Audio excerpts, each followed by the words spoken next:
morning. It is Monday. We are now up to the early part of May.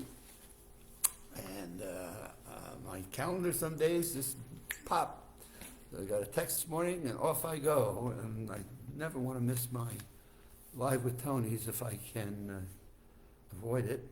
And I'm reading yesterday a really, really terrific article, and I want to make sure I get this right, in the May issue of Art Magazine.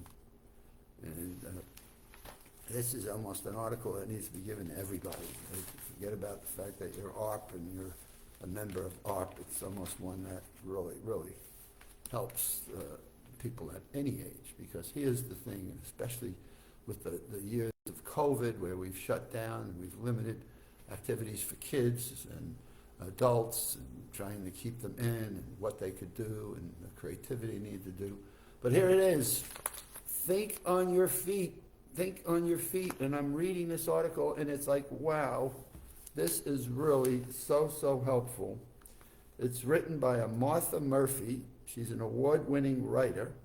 Her books and articles cover a range of topics, including health, food, business, marketing, and memoirs.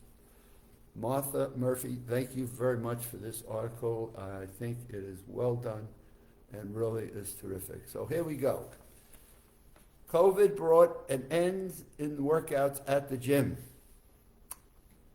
I was self-employed and recently widowed, and my new normal felt like solitary confinement. What we know about isolation and loneliness and its impact on life expectancy. Its experiences are showing up more and more about it. Then one morning, I made a break for it and I went for a walk. I did it again the next day, and then again the next. You can walk for 5 minutes. It doesn't have to be, I'm going to go out and do a marathon. There's a gentleman in my neighborhood who walks 4 miles. He's in his 90s. He's fabulous. He goes out 4 miles every day. I'm not telling you to walk 4 miles. How about 4 minutes? Soon my new daily habit began to make me feel happier and my mind sharper, both of which I could only credit to my daily treks. What I learned years ago from Tony Buzan was try things as it impacts your brain, whether they be mental exercises or changing your thinking patterns, and just see how it feels. Don't worry conduct your own research. Don't worry about what others are doing or saying or the disagreements you have. Try it for yourself. So here's Martha trying it for herself. And what is she finding? Curious about what was occurring, I did some research. It turns out there's a mountain of scientific evidence that shows walking, especially walking outdoors, is powerful medicine for your brain. And here's what the evidence now shows. Now, I will also say walking outdoors during COVID when we felt restricted, if you're in the north and it's freezing cold, I found that, you know what, walking in I get the outdoors, Martha, but on the other side, just walking in movement, sitting down and sitting up, sitting down and sitting up. Don't hold on to arms and chairs. Doing some kind of a movement exercise has been important. And I've given people lots of ideas. If you've got steps in your house or you got a stool, go up and down steps, but being movement, active. And so here's Martha walking. Walking may help you grow new brain cells. Whoa, wait a minute. We don't have fixed brain cells at birth? No, we don't. And more research and evidence has shown that people continue to have new brain cells throughout their life. And moderately paced walking stimulates the release of a protein called neurotrophic factors. This is key to the survival of existing neurons and the generation of new ones. The most exciting finding is that aerobic forms of exercise, including walking, aerobic for your lungs, likely helps facilitate the growth of these, so says the University of North Carolina at Chapel Hill. Item number 1. Item 2, walking may help boost your creativity. Walking increases the flow of oxygen and nutrients to the brain, which can open the gates to enhance creativity. our brain uses about 20% of our oxygen. Walking at any pace demands that we get more oxygen through our lungs and through our sinuses, and that is used up here. So movement helps facilitate a better fuel to the brain. The brain uses about 3 times as much oxygen for a healthy neuron as muscles do, and it's extremely sensitive to a decrease in oxygen. The Advanced Neurotherapy, a wellness clinic in Massachusetts, demonstrates that creativity is a cognitive skill that is part of problem solving.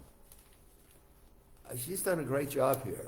I tell you, this author here, this in the current issue of the Art Bulletin. Walking may enhance your mood. You ever get to the point where you just, I have learned that when I'm in those stressful moments, taking a walk. Now, I'm good for a 15-minute walk, but now I live in Florida. I'll walk around the pond that we have, just watching for the gators and snakes, watching the wildlife sometimes. Got to be a little careful. But walking 10, 15 minutes in some form of just looking at other things. What's going on? Kids playing. What noises can you hear? Are there birds chirping? When you walk, it increases the blood flow to the brain, and it initiates a cascade of change, says a professor from neurology at Harvard Medical School. I mean, she's quoting some pretty significant research here. A cocktail of feel-good neurotransmitters of serotonin, dopamine, and endorphins are released. 42% of Americans suffer a vitamin D deficiency. Our bodies manufacture vitamin D when we're exposed to sunlight, furthering the production of serotonin, a hormone benefiting memory and mood. That's number 3.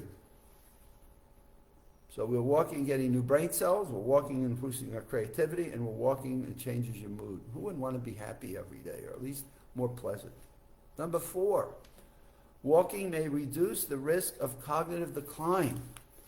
My goodness, I talk to so many people as they get to the 50s, and they talk about senior moments or mental, gaps and things. And I'm saying that doesn't need to be that way. There are things you can do, mental challenges, building resilience to stress in your life.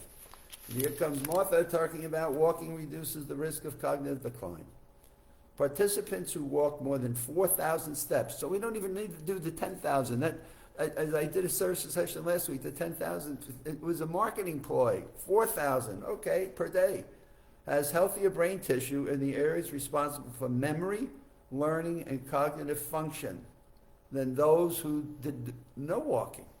Now, that's bad news. I don't know why they would put anybody into no walking. We know it's not good for you. The brain region called the hippocampus, which is the housing of where our memories, and that's the thing that we use our seahorse that looks like the hippocampus, which is why we give a seahorse out to our U.S. memory champion, typically begins to shrink in late adulthood, not only to impaired memory, but increasing the risk of dementia. The research has revealed that aerobic exercise increases the size of the hippocampus. We can be more active in terms of minimizing that reduction. There are things we can control. These are the myths of memory. Oh, there's nothing we can do about it. There's a lot we can do about it. There's tons and stuff we can do about it. Number 5, walking may decrease brain damaging stress. Does anybody not have stress in their life? Please send me an email at a.tino@aol.com. That's ADOTTINO at AOL.com. Anybody living without stress in their life? Repeated exposure to stress situations impairs memory, attention, and cognitive flexibility. Walking in nature, that's what I'm telling you. I walk around the pond, the trees, the birds, watching for the gators in the pond. Walking in nature has been shown to be particularly effective at reducing stress levels. The impact of being outdoors may have to do with an optic flow, the perception that objects are moving past us as we walk, which quiets the circuits responsible for stress. So says the Department of Neurobiology at Stanford Medicine. Self-generated optic flow by walking, running, or cycling shifts the brain into a state of relaxation that is not seen when you are just sitting. Martha W. Murphy. Fantastic article. I don't know how we get that out to more and more people in this age of sedentary, too much TV watching. You get up and do some exercises. I could go on and on with this. I keep talking about the importance of exercise to mental health. And I think think on your feet. Think on your feet. Go to your library. I'm not sure what libraries are carrying these days, and you got all this whole book craziness on it. But boy, my God, the ARP Bulletin for May 2023, fantastic, worthwhile. One article in that magazine. They've got others in there, but boy, walking, the benefits of brain health, dementia, stress, creativity. And I do lots of walking. I've been doing this for years. The research has been there for years. There should be no surprise to people. Get off your backside and do yourself some good. That's my Monday morning session. I am now off to a busy day. I will be part of a mental fitness workshop. And my afternoon has got some errands to do. And I was so excited reading this yesterday. I could not wait to do my Live with Tony. I was almost ready to do it last evening. But I just said, Monday, Wednesday, Friday, that's my goal. Stay tuned. USA Memory Championship. Memory Championship is coming up for this year, so stay tuned to that website, and you'll have the training tips, and you'll have my Live with Tony's there, and hopefully we're making a difference in the lives of the people that catch my YouTube Live with Tony and on my Facebook Live with Tony's. We'll see you Wednesday. Have a good week.